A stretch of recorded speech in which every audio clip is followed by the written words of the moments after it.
Welcome to Bring It Home. I'm JP Hampstead, your co-host, here this week with Stuart Chirls, a staff writer at FreightWaves. He is a railroad expert here to help me interview our guest from Norfolk Southern today. But first, we're going to look at some headlines and some manufacturing investment news.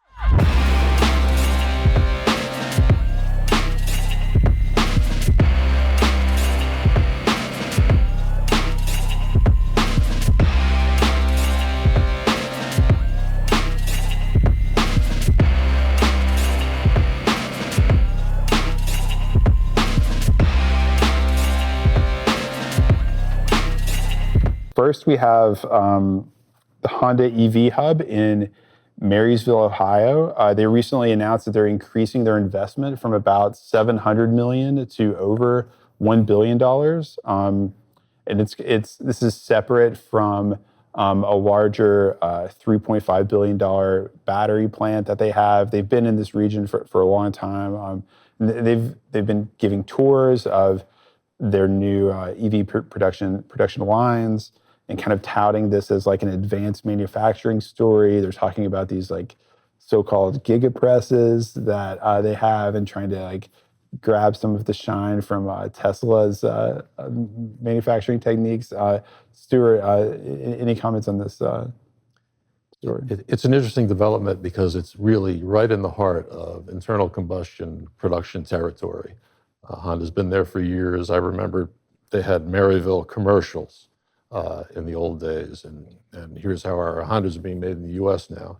Apparently, there's a lot of interest from the other manufacturers, automakers, who want to see exactly what this advanced manufacturing is all about. So it's pretty exciting for that area, and also in the something that's happening outside of the southern part of the country, which is a little unusual in manufacturing. Yeah, it's like the sort of historic Great Lakes region, the so-called Rust Belt, being retooled for the EV supply chain, and not just like places in Georgia or Alabama or whatever that are getting new battery factories. So that's kind of cool. Second headline: Diageo, the beverage giant, is investing $415 million in an alcohol beverage production facility in Montgomery, Alabama. Supposed to create 100 jobs there. Some interesting comments recently, though, on Diageo's last earnings report. Stuart, you were telling me about this. Right. They're expecting or forecasting, assuming the tariffs on Mexico and Canada are in place, that they could take a $200 million hit to their earnings, which is significant. So they can't see this new facility go up fast enough, I suppose. Right. Yeah, that's a good point. And I wonder, if we'll ever actually see 25% tariffs on Mexico and China. It seems like that would be devastating for many industries. When I think about Mexico, I think about mostly food, automotive, and then us selling gasoline to Mexico. In food, especially in beverages, can be thin margins. Right. I think that the thought of a crisis in the avocado toast business just sends a chill down the spine of millennials every restaurant everywhere. goer. Yeah, exactly. I need my fancy toast. And the last thing we have is a bigger deal. GE Vernova to invest $600 million in the U.S. This is GE's electricity production sort of arm.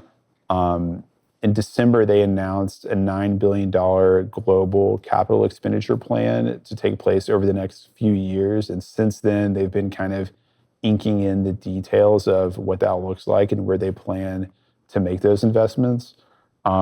This last announcement includes $300 million for gas turbines, $50 million for a new kind of nuclear fuel to go into their modular reactors that they're trying to build in Wilmington, North Carolina, and $100 million for wind turbines, which I think includes some like remanufacturing as well. Some sort of I know that the sort of the lifespan and recyclability of wind turbines has been an issue, and they mentioned remanufacturing at the wind turbine facility in the press release. So it may have something to do with refurbishing and extending the life of used wind turbines as well. Well, there's certainly a concern about having enough power. And when I think of modular nuclear reactors, just getting my head around that's a huge issue. But when you talk about specialty logistics for remanufacturing windmills and fueling modular nuclear reactors, it seems like that's going to be an emerging market, I suppose. Yeah, it's interesting, and it's been good to see. I think investments sort of all up and down the energy chain, right? Like it's not just that the U.S. is like funding the construction of like tons of like battery plants everywhere that are going to be consuming electricity from God knows where. We're also thinking about like how we're going to generate it in a sustainable way, how we're going to transmit it. GE's investment also included stuff like switch gear for like transmissions and the sort of power grid type equipment that utilities buy. So a few interesting investments, some big ones.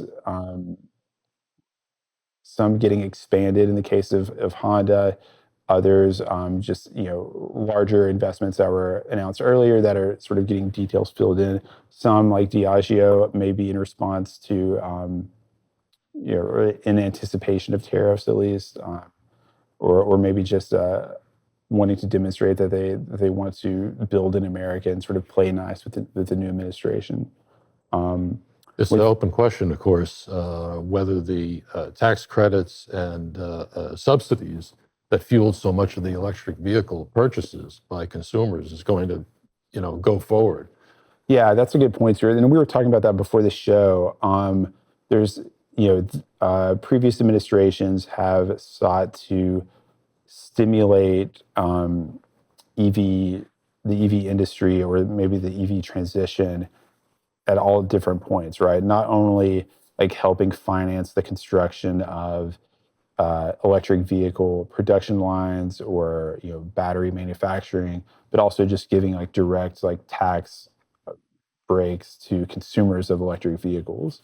And it's going to be fascinating, I think, as the new administration comes on. What parts of that stimulus stay and which parts go. It seems like the early thinking was that they were going to eliminate a lot of that, which would be concerning to the development of EV production plants in this country. But my neighbor, who's been a longtime car guy, internal combustion, he was a pit crewman years ago, and he loved his cars, but he went out and bought a Tesla. I said, how come you bought a Tesla? You can't really work on it. He says, well, between the subsidies and tax credits, I got it for less than $30,000. And he was very excited about that.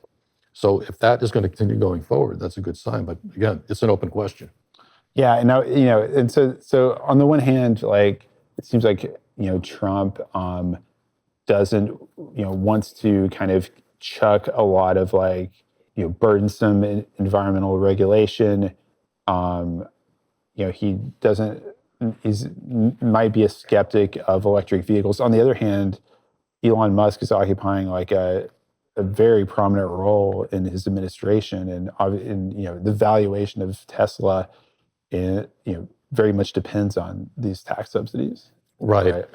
And it's interesting that the tariffs on China were less than the proposed tariffs on Mexico and Canada, and Musk is looking at China to be a partner in manufacturing and a huge market opportunity. So You have to wonder about what's the thinking there versus what's the thinking here in the domestic market.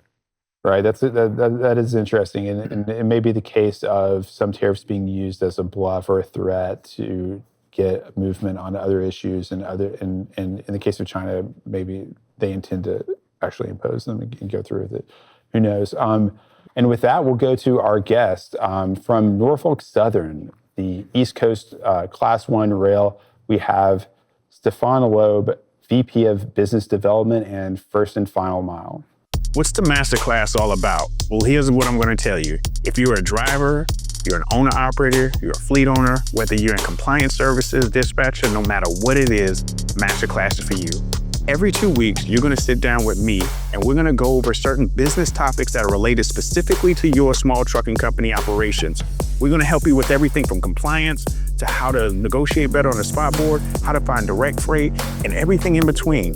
This is the reason why you don't want to miss out on Masterclass. It's about an hour to an hour and a half, and then on top of that, you'll have the library to you so that way you can always research and reflect back onto it. Don't miss out this opportunity. This is built specifically for you. I'm excited and I hope to see you in class.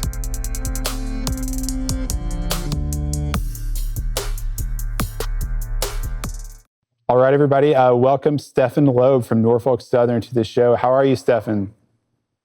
Doing great, thanks. Thanks for having me. This is a show about reindustrialization, the manufacturing renaissance taking place in America, all of the exciting investments that are being made in domestic production here. And the reason why we wanted to have you on is because Norfolk Southern, moves millions and millions of ton miles a year in service of industrial customers. And I just wanted to kind of get a sense from you about how the railroad sees itself as a partner with America's industrial base and how it kind of is enabling this reindustrialization to take place. Yeah, absolutely. Norfolk Southern, and I would just say the railroad industry in general, plays a vital role in the reindustrialization of America. When you look at the benefits and positives that rail brings, to the overall supply chain and the economy in general, we can't think of a better, more environmentally friendly, safer, transportation mechanism than rail. And, Norfolk Southern, mostly on the East Coast, if you draw a line with the Mississippi River, we're kind of everywhere east of there, with some exceptions.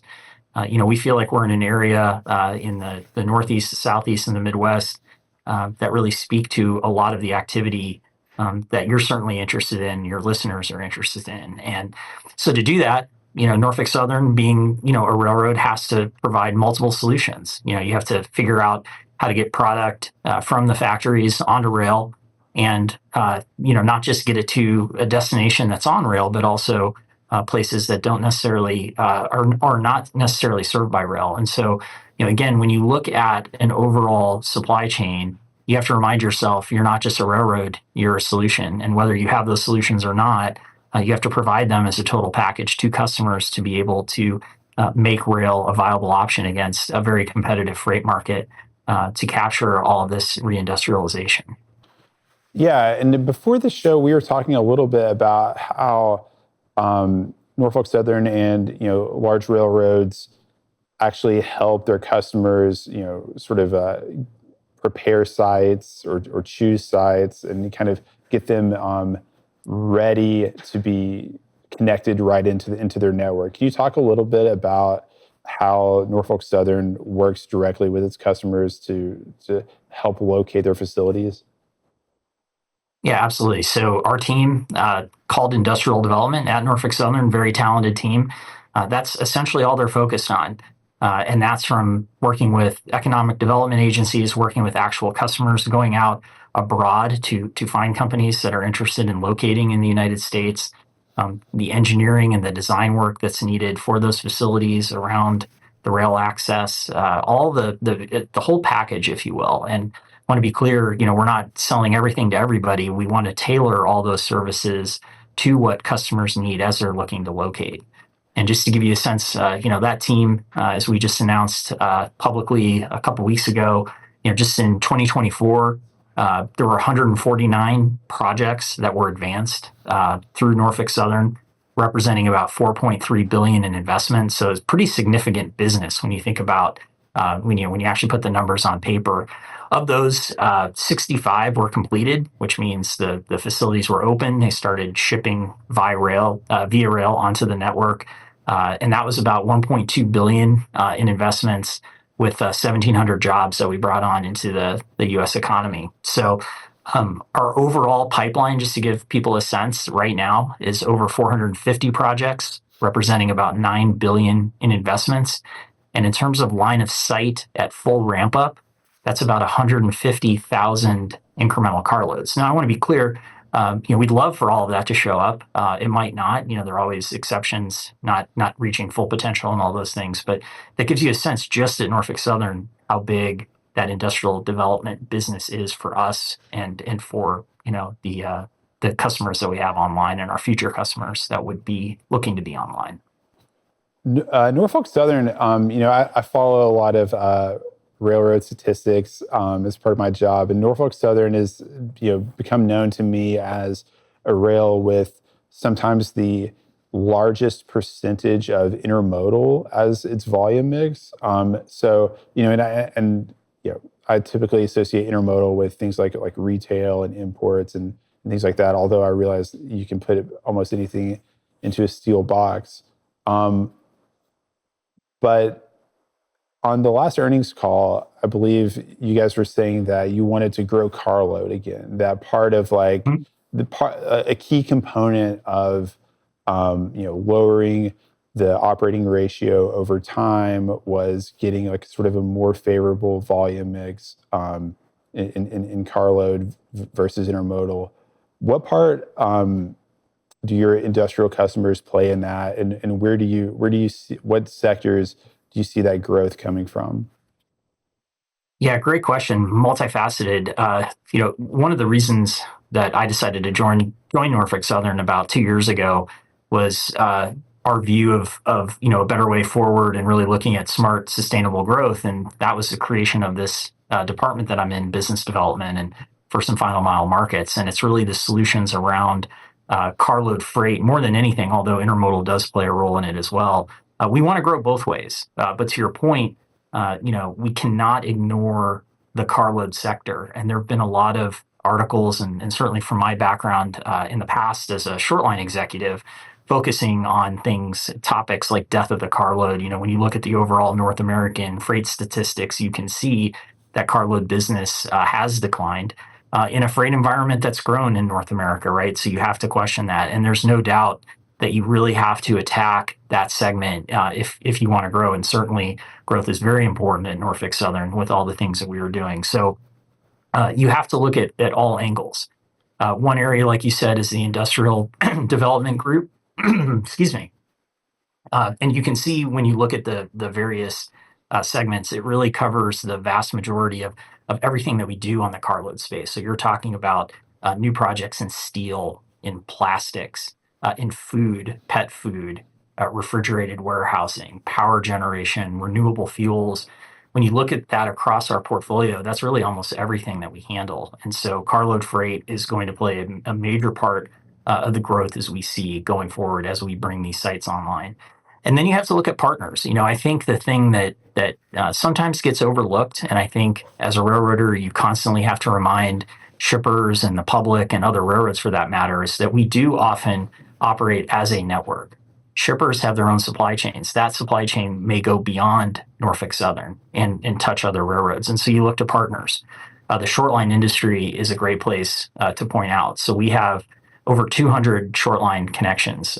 As a percentage of our overall business, we are probably one of the highest concentrated railroads in terms of our carload freight that touches a short line. And we view that as a tremendous positive. These short lines have been able to grow carload business. When I was mentioning before, the overall business has declined. And so one of the easiest things to do is to partner with those short lines, right? They handle the first and final mile. They are providing that white glove service to customers. And so figuring out ways to work with them better is an easy way to grow. And again, highlights the network aspect of this beyond just what Norfolk Southern is doing. So those are some of the big things that we're doing. Again, that's just in the carload space, but we see intermodal, as you all follow as well, as a very important growth project or area as well. But we definitely do not want to ignore the carload spot because the upside is very real and very material.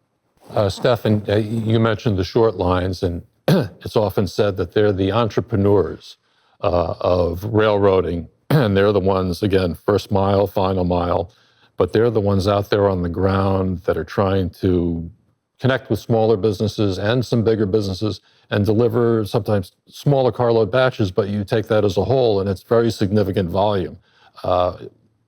How does Norfolk Southern interact with short lines in terms of that kind of entrepreneurial feel?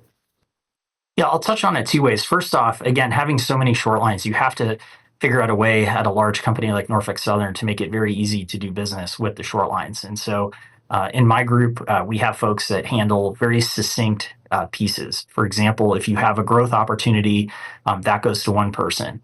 If you have a problem with an existing situation or something you have to figure out with a carload or an interchange, you go to another person. Those 2 points of contact really drive resolution and activity to very quick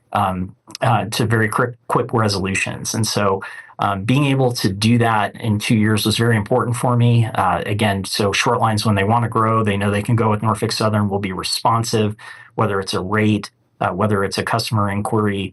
We've really proven to our partners that, again, whether it's growth or a resolution, come to us and we'll solve it very quickly. You are very important to our business. I think it's very easy for a class one to say all the right things about short lines, but it really is important to execute directly with short lines when it comes to those things and those impact points to show that we really mean what we're talking about. So that's kind of the high level. Specifically, one of the things that's near and dear to my heart and my team's heart in the first and final mile group was the creation of this short line interchange project. And what that was, again, kind of having a little bit of an advantage personally coming from the short line space. I had a good idea of how to really grow the business with short lines if, at a class one. And that was really the consistency of interchange. And so what we did, at a large railroad, you have to experiment, you have to start small. And so using contacts within the short line space, we identified 40 interchange locations. So 40 different short lines that if we could interchange very consistently, that we would be able to grow given the opportunities that they had on their network. And we rolled this out with a couple of pilot railroads in the summer of 2023, really rolled out the program to all 40 in January of last year, 2024. Well, we finished 2024 at those 40 interchanges growing 4.85% volume, 4.85.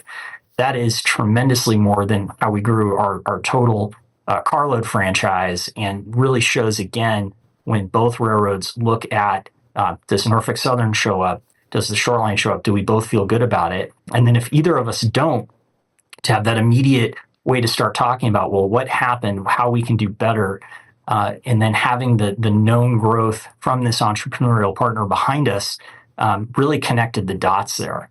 And so, another class one very publicly is doing a slightly different, but kind of following system with that. So it's good to see other class ones picking that up and seeing the growth potential in short lines. But what I'm proud to say is, it always bothered me when we started this that it was only 40.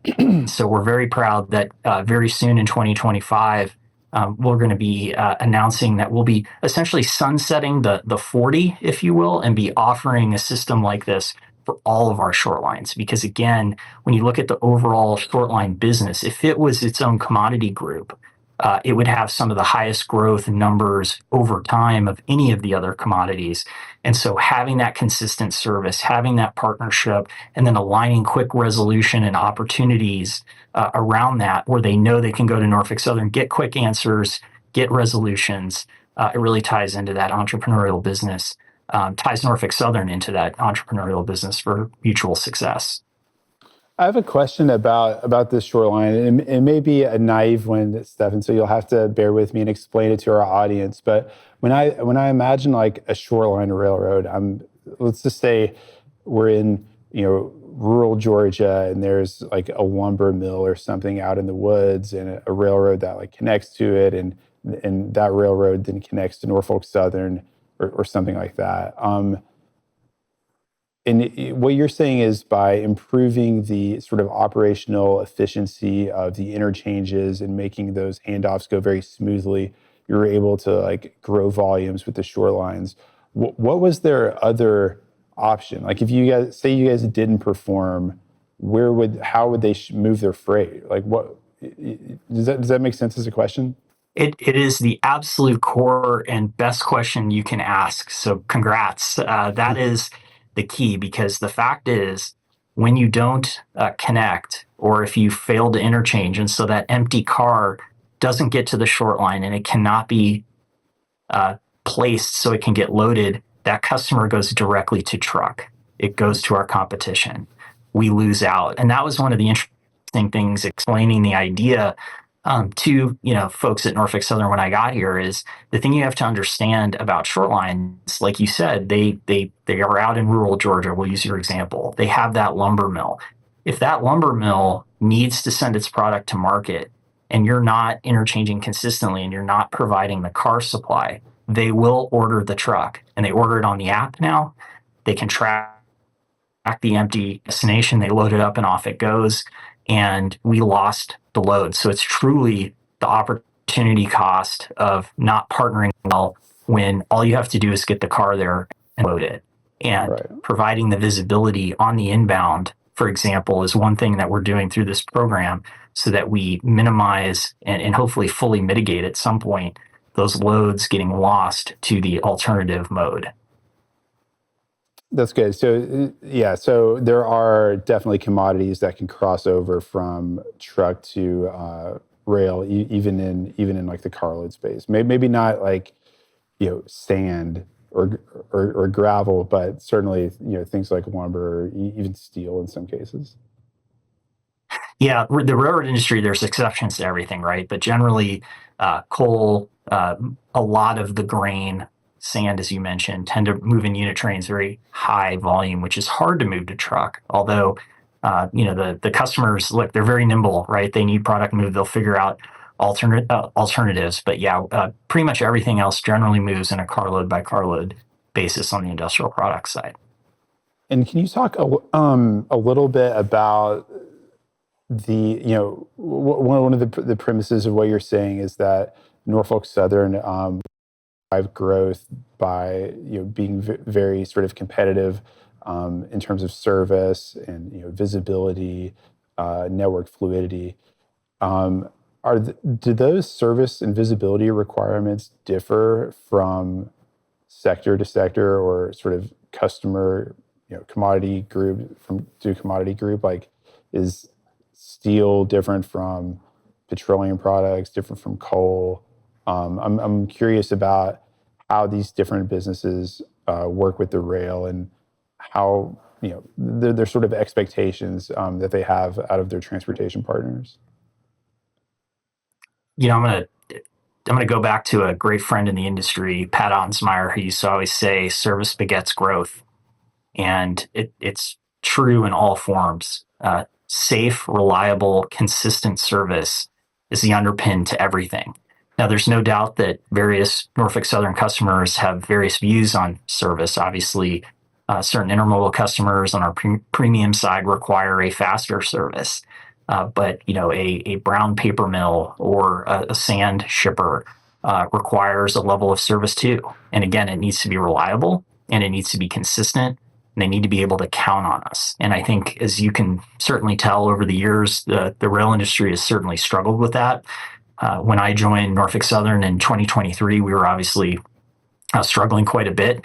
And then in the spring of 2024, we brought on a new chief operating officer, John Orr, who I've known for a long time. John Orr brings PSR 2.0, as he calls it, to Norfolk Southern.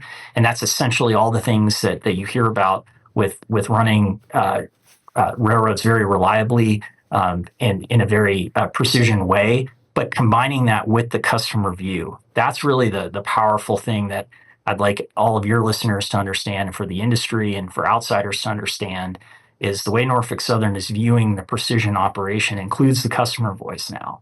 And it includes being able to deliver all those various service requirements for a customer, whether it's a grain shipper or whether it's UPS or another premium operator or user of our services on the intermodal side. And when you look at our numbers, they really speak for themselves, right? Our overall system speed increased 10% year over year. Our merchandise train speed, so that's automotive and industrial products, like we were talking about earlier, improved 11% for the quarter. Unit trains, the big commodities that we were just talking about, improved 17% in train speed for the quarter. And what that allows you to do, for example, is that you can go after markets and win business that you would have had no shot at if you were not operating that well. And a great example is earlier this year, you can look at our numbers publicly. We moved a lot of spot grain traffic. At first, it was our normal markets down in the Southeast. There was a lot of local crop. The demand for what we would haul was not there, but there was a big opportunity to ship to off rail or off our Norfolk Southern rails to the West, to Mexico in spot business.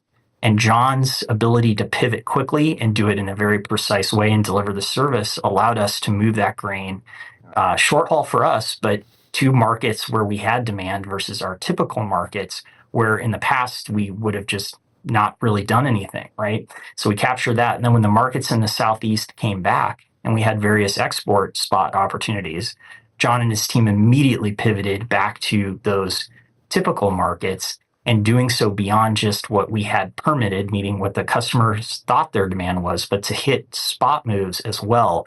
Because our network is running better, we have the ability to spin our assets better. The efficiency is focused on the growth side to be able to deliver solutions to customers to grow and again, do more than we thought we could have. And that's really what we're trying to do. And it really speaks volumes as we, as a marketing team, work hand in hand with the operating team to deliver that service to our customers. Stefan, it seems so obvious that you would link operations with service and be able to deliver things when you say you're going to deliver them. But one thing I'd bring up is, how much do you have to educate would-be industrial railroad customers and actually how to ship by rail? There's a new generation in the workforce and they're not familiar with that. I mean, how do you approach that type of quandary? You know, it's a great question. It speaks to, I'll answer that last part first. And I preach this to all the folks on my team who are selling on the ground every day, is you have to realize that the competition, trucking, literally all of these trucking companies have apps. Folks don't even have to pick up the phone. And when you look at the next generation, a lot of folks, they live off their phone, right? And sometimes to use rail, you have to pick up a phone and call somebody. And oftentimes you have to call multiple people. And that's what we have to improve on, right? There's a whole technological aspect of our competition can show up after a press of a button. And so you have to be very cognizant of that. So overall, the answer I would say is you have to be easier to do business. And to do that, as I mentioned, and what First and Final Mile Markets does in Norfolk Southern is you have a whole suite of solutions. So reporting to me is our field sales team. Again, our local team on the ground looking to deliver business. We have our trucking assets and non-asset-based business. So if customers need trucks, we can put them up against the movements of the rail car. We also operate our transload and terminal business. So all the terminals and transloads report up to me. And so you put all this suite of products together with the industrial development team we talked about, with the real estate team, which is also on my team. When you step back and really start looking at it, it's a suite of solutions. That's all we're doing to give customers options. And so the way it would work is they come, they're interested in rail, and we have all those different experts to walk them through how making rail is as seamless as possible, especially, for example, a customer that's not even on rail. Again, we have terminals. We can get trucks to those terminals. We can handle the rail car. So when it shows up at the door, it may be in a truck, but for 95% of the move, it will have moved on a rail car. And that's really the secret sauce that we're developing here at Norfolk Southern. And just to follow on what you say, making it easy for people, I know Uber has publicly said that if people or stuff moves on wheels, they want to be part of that. They want to make it so you can access those services at the touch of a button. And that's a kind of a frightening proposition to a legacy business compared to Uber, which is, not a legacy business. So how do you approach that? Yeah, you have to really look at the technology side is the easy answer. And as you carve into that and get into more detail, again, the big thing I mentioned it earlier, Norfolk Southern is a very large East Coast railroad, but many of our customers have supply chains that reach or demand that we reach beyond just where Norfolk Southern goes. And so you have to look at it as a total network, and whether that network is another railroad, or maybe it's another railroad and trucks, which includes a terminal. you have to care about each customer's supply chain. You can't just look at the Norfolk Southern map and say, this is what we're capable of. You have to look at including all the other partners and going beyond where our map goes to really provide what you were talking about, and then having the solutions available and really educating them how you can put it together competitively to compete against, that app. And then on the technology side, it's using things like RailPulse, which Norfolk Southern was a founding member of. And actually, when I was in my former job at Waco, I was also a founding member there as a shortline partner to get sensors on rail cars, to get the technology and the data to customers and to all railroads in the network, so we can get assets to customers, give them better visibility, give them better data to make better decisions and to improve the data that comes out of railroads, so we can compete against an industry like truck, quite frankly, that has all of that technology already, and again, is a bigger piece of the pie. So to get after the pie, which is the growth we were talking about earlier, you have to attack that with technology as well. Stefan, this might be a little in the weeds, but I'm bringing it up because we've talked a little bit about visibility, and I'm familiar with it, especially in the truckload space where lots of like electronic logging device integrations can give shippers and 3PLs kind of a sort of steady trail of GPS pings as a shipment moves down the highway. One of the issues, though, has been, especially for customers, operationalizing visibility data, right? Like they may know that a truck is going to be late to a distribution center, but because they don't have that visibility data, say, like integrated into their warehouse management system or their dock scheduler, they can't actually make on the fly adjustments based on that information. Like they know the truck's going to be late for 4 hours. It's still late. It misses its appointment. It finally gets there. It has to wait for a day to get another appointment instead of being automatically rescheduled, et cetera, et cetera. They have an empty dock door sitting there instead of filling it with a different appointment. So my question is how have your customers been able to operationalize visibility data? Why is it important to them? Are they actually able to do anything with the information that they receive, or is it still something that that they're kind of requiring as like a nice to have, but doesn't really impact the way that they change their operations? Yeah, it's a great question. I would say overall, I'll speak for the industry for a second, and then we'll speak specifically on Norfolk Southern. This is the industry's biggest opportunity because the information being shared that you're talking about on the trucking side is very spotty on the rail side. And again, one of the key points of using a solution like RailPulse, and why, as founders, several of us tried so hard to bring in the entire industry, is because we operate as a network. We cannot have shippers having to log on to 6 different websites, which would be, the 6 North American Class 1s. Or if you're on a short line, then you have to go to a short line website. Or, God forbid, you have to use 2 or 3 to figure out where your shipment is. And that is still, it's still in development. I would say, as a railroad industry, RailPulse is there, it's live now, and we need to provide a one source of truth, a one location of truth for all that information. The earlier part of your question, which I thought was really interesting, is a shipper is not a shipper is not a shipper. They all view those delay reports differently. You have some customers that want that ping, as you were calling it, every 5 minutes. Some customers are like, hey, I just need it when there's a change in the situation, like if it gets later or if it gets, it's made up time, so now it's going to be less late. And that's the only time they want to be pinged. And then many of the shippers are right in the middle of those 2 items. And so making sure that you're creating a platform that has general architecture built around it so it can do the various things.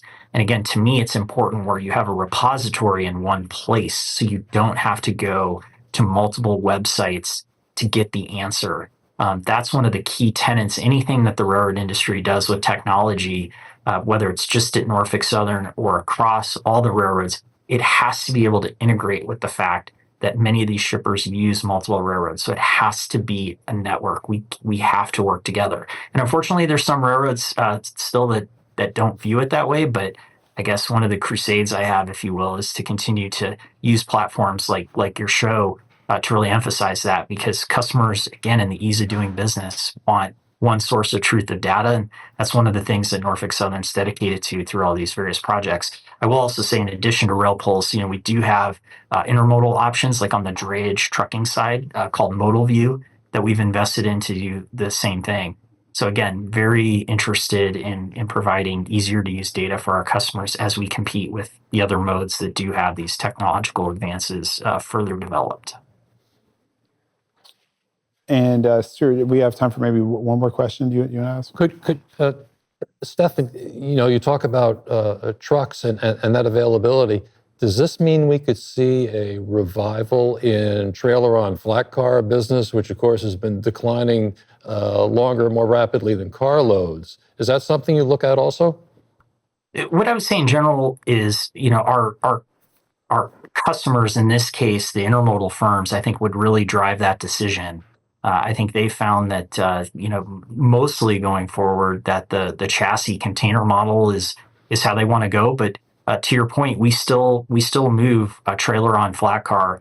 But in terms of the decision making, we don't really drive that. I would say in general, that's what our customers are doing.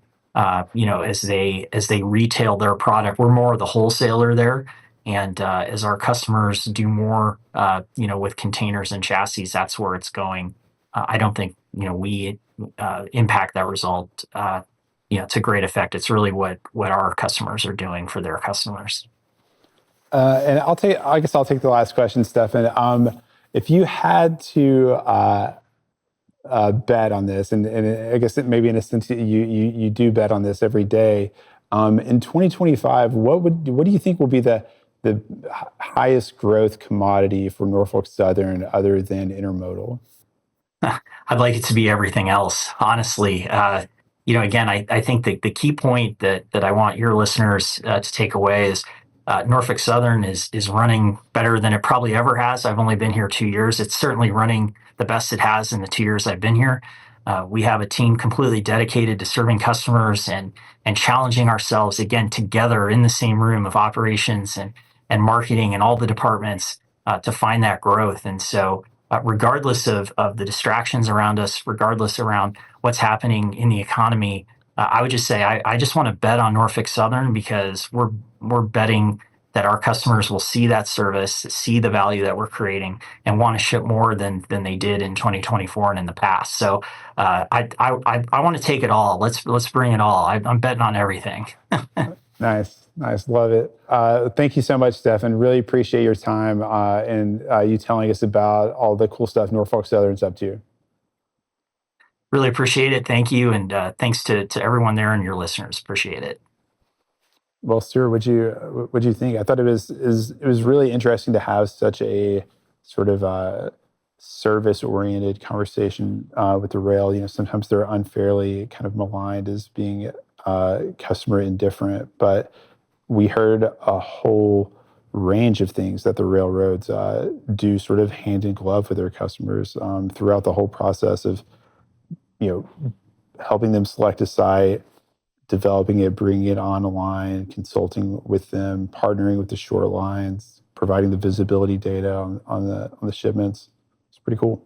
It's really, there's a long history in railroads of being ultra competitive and not wanting to work together, and running off business that doesn't fit their operating plan. But Norfolk Southern, Stefan, the way he describes, it's really a railroad not acting like a railroad.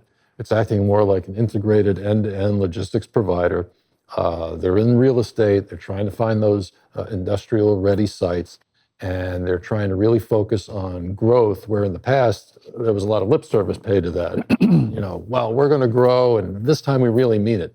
But from what they've said, and he said that maximizing what they can do with short lines and identifying bolt-on opportunities to pick up those carloads, and it's all compounded because you have to take the full short line network and what it contributes to Norfolk Southern's carload total. I think it's very exciting. what we're going to see in the next few years. Very excited. Well, thank you for tuning in to this episode of Bring It Home. Follow us on YouTube, on Twitter, X. Check out our website at bringithome.us, where you can also subscribe to our newsletter, and we'll see you next time.